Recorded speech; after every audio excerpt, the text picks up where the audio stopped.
हाँ दोस्तों, आज की कहानी है रीना एक बेटे को जन्म देने के बाद भी बाझिन क्यों थी। कहानी अगर पसंद आए तो वीडियो को लाइक, सब्सक्राइब, कमेंट जरूर करना। चलिए कहानी शुरू करते हैं।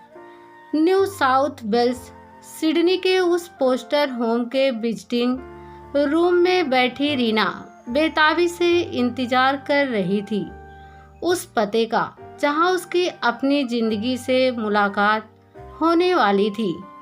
खिड़की से वह बाहर नजारा देख रही थी। कुछ छोटे बच्चे लॉन में खेल रहे थे। थोड़े बड़े 2 से 3 बच्चे झूला झूल रहे थे। वह खिड़की के कांच पर हाथ फिराती हुई उन्हें छूने की असफल कोशिश करने लगी। मृग मरीचिका से बच्चे उसकी पहुंच से दूर अपने आप में मगन थे। कमरे के अंदर एक बड़ा सा पोस्टर लगा था। हंसते खिलखिलाते छोटे बड़े हर उम्र और रंग के बच्चों का। रीना अब उस पोस्टर को ध्यान से देखने लगी। कहीं कोई इनमें अपना मिल जाए, जो सागर तीर कोई प्यासा, भरी दुनिया में अकेला, खाने को 56 भोग पर रुचकर कोई नहीं। रीना की गति कुछ ऐसी ही हो रही थी, तड़पती तरसती जैसे जल बिन पछली। उसने सोफे पर सिर टिका अपने भटकते मन को कुछ आराम देना चाहा, लेकिन मन थमने की जगह और तेजी से भागने लगा। भविष्य की ओर नहीं, अतीत की ओर। स्याह अतीत के काले पन्ने फड़फड़ाने लगे। बिना आधड़, बिना पलटे जाने कितने पृष्ठ पलट गए। जिस अतीत से वह भागती रही, आज वही अपने दानवी पंजे उसके मानस पर गड़ा और आंख तरेर कर गुर्राने लगा। बात तब की है जब रीना 14 से 15 वर्ष की रही होगी। उसके डैडी को 2 से 3 वर्षों में ही इतने बड़े बड़े ठेके मिल गए कि वे लोग रातों रात करोड़पति बन गए। पैसा आ जाने से सभ्यता और संस्कार नहीं आ जाते। ऐसा ही हाल उन लोगों का भी था। पैसों की गर्मी से उनमें ऐंठन खूब थी। आए दिन घर में बड़ी बड़ी पार्टियां होती थी। बड़े बड़े असफल और नेताओं को खुश करने के लिए घर में शराब की नदियां बहती थी। एक स्वामी जी का हर पार्टी में मौजूद रहते थे। रीना के डैडी और मॉम उनके आने से बिछ बिछ जाते। वे बड़े बड़े औद्योगिक घरानों में बड़ी पैठ रखते थे। उन घरानों में से काम या ठेके पाने के लिए स्वामी जी की अहम भूमिका होती थी। पार्टी वाले दिन रीना और उसकी दीदी को नीचे आने की इजाज़त नहीं होती थी। अपनी केयर टेकर सुफला के साथ दोनों बहनें छत वाले अपने कमरे में ही रहती और छिप छिप कर पार्टी का नज़ारा लेती। कुछ महीने से दीदी भी गायब रहने लगी। वह रात भर घर नहीं आती थी। जब सुबह लौटती तो उनकी आंखें लाल और उन्नीद रहती। फिर वह दिन भर सोती ही रहती। यो तो मॉम और डैड भी रात के पार्टी के बाद देर से उठते, सो उन्हें दीदी के बारे में पता ही नहीं था कि वे रात भर घर में नहीं होती हैं। उस दिन सुबह से ही घर में चहल पहल थी। मॉम किसी को फ़ोन पर बता रही थी कि एक बहुत बड़े ठेके के लिए उसके पापा प्रयासरत हैं। आज वह स्वामी जी भी आने वाले हैं। यदि स्वामी जी चाहे तो उक्त उद्योगपति यह ठेका उसके पापा को ही देंगे। रीना उस दिन बहुत परेशान थी। उसके स्कूल टेस्ट में नंबर बहुत कम आए थे और उसका मन कर रहा था कि वह मॉम को बताए कि उसे एक ट्यूटर की ज़रूरत है। वह चुपके से सुफला की नज़र बचाकर मॉम के कमरे की तरफ चली गई। अधखुले दरवाजे की ओट से उसने जो देखा, उसके पांव तले जमीन खिसक गई। मॉम और स्वामी जी की अंतरंगता को अपनी खुली आंखों से देख उसे विस्तृष्टता सी हो गई। वह भागती हुई छत वाले कमरे की तरफ जाने लगी। अब वह इतनी छोटी भी नहीं थी जो उसने देखा था। वह बार बार उसकी आंखों के सामने नाच रहा था। इसी सोच में वह दीदी से टकरा गई। दीदी, मैंने अभी जो देखा, मॉम को छी छी, मैं बोल नहीं सकती। रीना घबराती अटकती हुई दीदी से बोलने लगी। दीदी ने मुस्कुराते हुए उसे देखा और कहा, चल आज तुझे भी एक पार्टी में ले चलती हूँ। कैसी पार्टी? कौन सी पार्टी? रीना ने पूछा। रेव पार्टी, दीदी ने आंखें बड़ी बड़ी कर उससे कहा। यह शहर से दूर बंद अंधेरे कमरों में तेज म्यूजिक के बीच होने वाली मस्ती है। चल कोई बढ़िया सा हॉट ड्रेस पहन ले, दीदी ने कहा तो रीना सब भूल झट तैयार होने लगी। बेबी, आप लोग किधर जा रही हैं? साहब, मेम साहब को पता चला तो मुझे ही डांटेंगे, सुफला ने बीच में कहा। चल सुफला, आज की रात तू भी ऐश कर ले। दीदी ने उसे 100 रुपए का एक नोट पकड़ा दिया। उस दिन रीना पहली बार किसी ऐसी पार्टी में गई। दीदी व दूसरे लड़के लड़कियों को बेतकल्लुफ हो तेज संगीत और लेजर लाइट में नाचते झूमते पीते खाते सूंघते सुई लगाते देखा। थोड़ी देर वह आंख फाड़े देखती रही। फिर धीरे धीरे शोर मध्यम लगने लगा, अंधेरा भाने लगा। तेजी से झूमना और जिस तिस की बाहों में गुम होते जाना सुकूनदायक हो गया। दूसरे दिन जब आंख खुली तो देखा कि वह अपने बिस्तर पर है।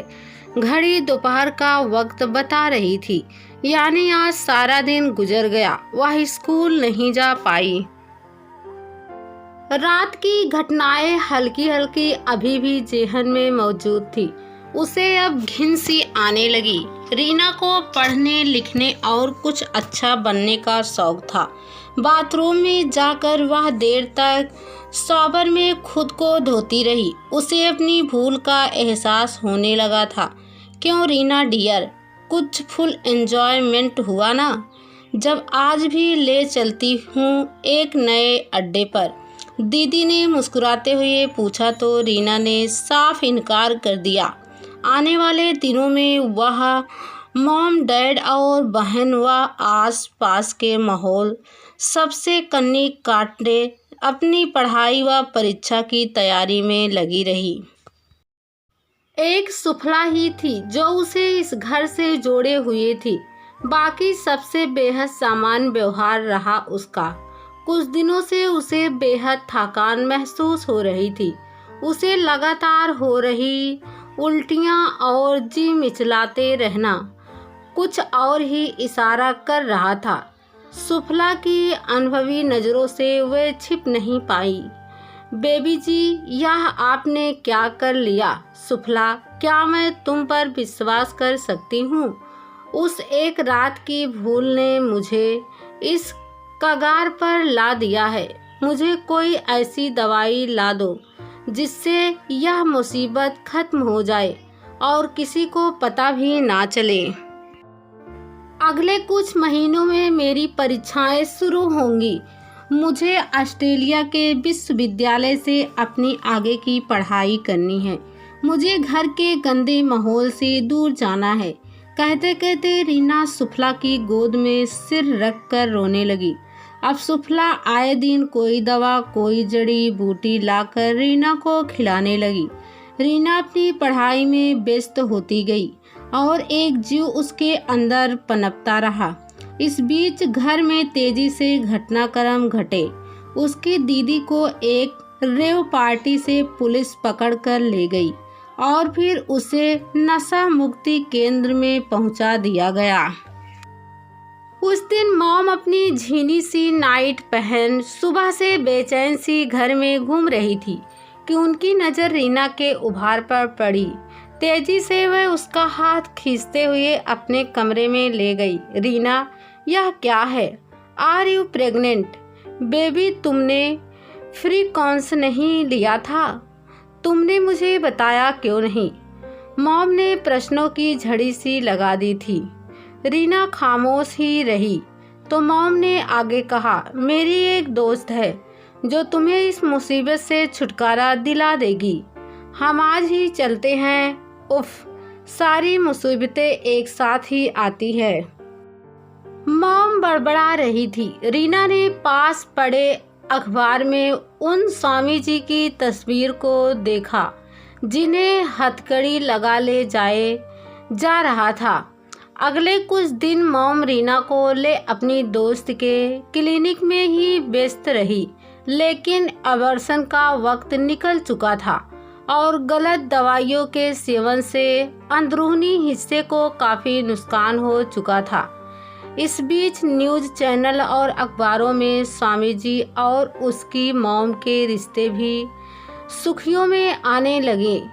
रीना की तो पहले से ही ऑस्ट्रेलिया जाने का तैयारी चल रही थी।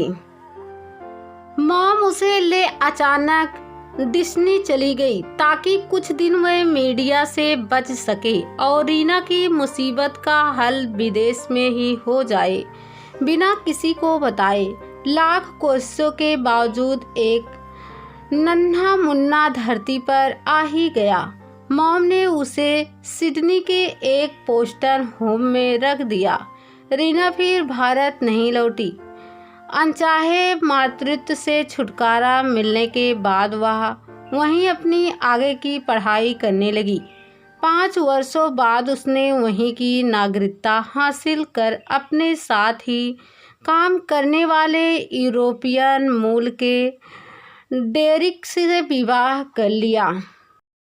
रीना अब 28 वर्ष की हो चुकी थी। शादी के 5 वर्ष बीत गए थे, लेकिन उसके मां बनने के कोई आसार नजर नहीं आ रहे थे। सिडनी के बड़े अस्पताल के चिकित्सकों ने उसे बताया कि पहले गर्भधान के दौरान ही उसकी बच्चेदानी में अपूर्ण क्षति हो गई थी और अब वह गर्भधारण करने लायक नहीं है। यह सुनकर रीना के पैरों तले जमीन खिसक गई। डेरिक तो सब जानता ही था। उसने बिलखती रीना को संभाला। रीना, किसी दूसरे के बच्चे को अडॉप्ट करने से बेहतर है हम तुम्हारे बच्चे को ही अपना ले, डेरिक ने कहा।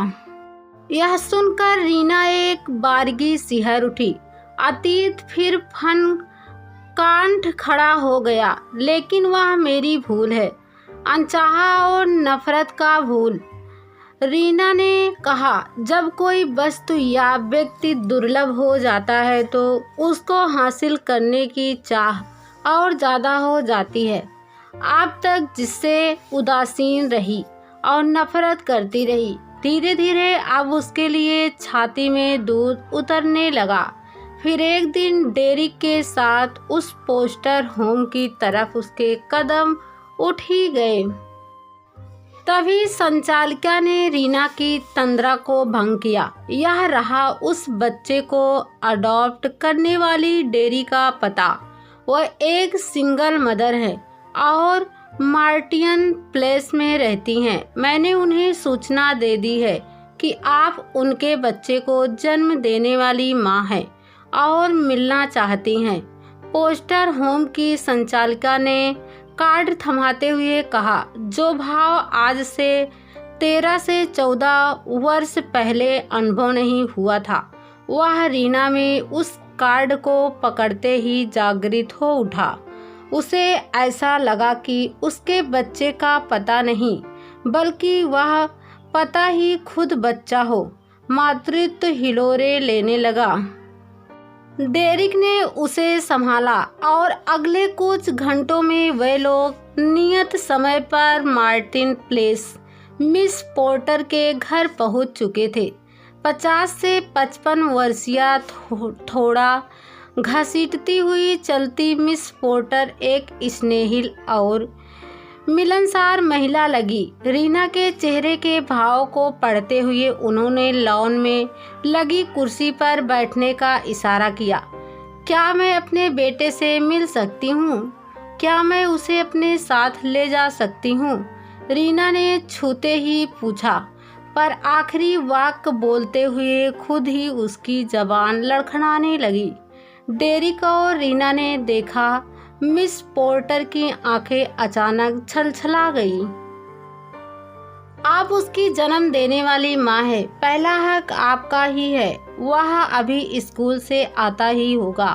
वह देखिए, आपका बेटा, गेट की तरफ इशारा करते हुए मिस पोर्टर ने कहा। रीना अचानक चौंक गई। उसे ऐसा लगा कि उसने आईना देख लिया। हूबहू उसकी ही तरफ चेहरा, वही छोटी सी नुकीली नाक, हिरन सी चंचल बड़ी सी आंखें, पतले होठ, घुघराले काले बाल और बिल्कुल उसकी ही रंगत। आओ बैठो, मैंने तुम्हें बताया था ना कि तुम्हारी माँ आने वाली है। ये तुम्हारी माँ रीना है, मिस पोर्टर ने प्यार से कहा। 14 वर्षीय उस बच्चे ने गर्दन टेढ़ी कर रीना को ऊपर से नीचे तक देखा और मिस पोर्टर की बगल में बैठ गया। मॉम, तुम्हारे पैरों का दर्द अब कैसा है? क्या तुमने दवा खाई? रीना लालसा भरी नजरों से देख रही थी, जिसके लिए जीवन भर हिकारत और नफरत भाव संजोए रही। आज उसे सामने देख ममता का सागर हिलोरे मारने लगा। बेटा, मेरे पास आओ, मैंने तुम्हें जन्म दिया है, तुम्हें छूना चाहती हूँ। दोनों हाथ पसार रीना ने तड़प के साथ कहा। बच्चे ने मिस पोर्टर की तरफ सवालिया नजरों से देखा। उन्होंने इशारों से उसे जाने को कहा, पर वह उनके पास ही बैठा रहा। यदि आप मेरी जन्मदात्री हैं तो इतने वर्षों तक कहाँ रही? आपके होते हुए मैं अनाथ आश्रम में क्यों रहा? बेटे के सवालों के तीर अब रीना को आगोश में लेने लगे। बेबसी के आंसू उसकी पलकों पर टिकने से विद्रोह करने लगे। उस मासूम के जायज सवालों का वह क्या जवाब दे कि तुम नाजायज थे, पर अब उसी को जायज बनाने बेशर्म हो। आंचल पसारे खड़ी हूँ। बेटा आगे बोला, आपको मालूम है मैं 5 वर्ष की उम्र तक फोस्टर होम में रहा। मेरी उम्र के सभी बच्चों को किसी न किसी ने गोद लिया था, पर आपके द्वारा बख्शी इस नस्ल और रंग ने मुझे वहीं सड़ने को मजबूर कर दिया था। मैं वहाँ हफ्ते में एक बार समाज सेवा करने जाती थी। इसके अकेलेपन और नकारे जाने की हालत मुझे साफ नजर आ रही थी। फोस्टर होम की मदद से मैंने इंडिया के कुछ NGOज से संपर्क साधा, जिन्होंने आश्वासन दिया कि शायद वहाँ इसे कोई गोद ले लेगा। मैं लेकर गई भी, कुछ लोगों से संपर्क भी हुआ, पर फिर भी मेरा ही दिल इसे वहाँ छोड़ने को नहीं हुआ। बच्चे ने मेरा दिल जीत लिया और मैं इसे कलेजे से लगाकर वापस सिडनी आ गई। मिस पोर्टर ने भर्राए हुए गले से बताया। इसके जन्म के वक्त आपकी माँ ने आपके बारे में जो सूचना दी थी, उस आधार पर मुझे पता चला कि आप यहीं ऑस्ट्रेलिया में ही कहीं हैं। यह भी एक कारण था कि मैं इसे वापस ले आई और मैंने अपने कोख जाए की तरह इसे पाला। मन के एक कोने में यह उम्मीद हमेशा पतली रहती थी कि आप एक दिन जरूर आएंगी। मिस पोर्टर ने जब यह कहा तो रीना को लगा कि काश धरती फट जाती और वह उसमें समा जाती। डबडबाई आंखों से उसने शर्मिंदगी के भार से झुकी पलकों को उठाया। बच्चा अब मिस पोर्टर से लिपट कर बैठा था। मिस पोर्टर स्नेह से उसके घुघराले बालों को सहला रही थी। आप ले जाइए अपने बेटे को, मैं इसे भेज ओलाइडेज होम चली जाऊंगी, उन्होंने सरलता से मुस्कुराते हुए कहा। रीना की आंखों में चमक आ गई। उसने अपनी बाहें पसार दी। आज इतने सालों बाद मुझसे मिलने और मुझे अपनाने का क्या राज है? आप यहीं थी जानती थी कि मैं किस अनाथ आश्रम में हूँ, फिर भी आपका दिल नहीं पसीजा। आज क्यों अपना मतलबी प्यार दिखाने मुझसे मिलने चली आई। लाख तकलीफ़ें सहकर मुसीबतों के पहाड़ टूटने के बावजूद इन्होंने मुझे नहीं छोड़ा और अब मैं इन्हें नहीं छोड़ूंगा। बेटे के मुंह से यह सुन रीना को अपनी खुदगर्जी पर शर्म आने लगी। बेटा, तुम्हारा नाम क्या है? डेरिक ने रीना का हाथ थाम उठते हुए पूछा। कीन। कीन पोर्टर है मेरा नाम। क्या कहा? कर्ड? कर्ड, हाँ यही होगा तुम्हारा नाम। वाकई तुम क्यों छोड़ोगे अपने आश्रयदाता को? पर मैं कुंती नहीं, मैं कुंती होती तो मेरे पांडव भी होते।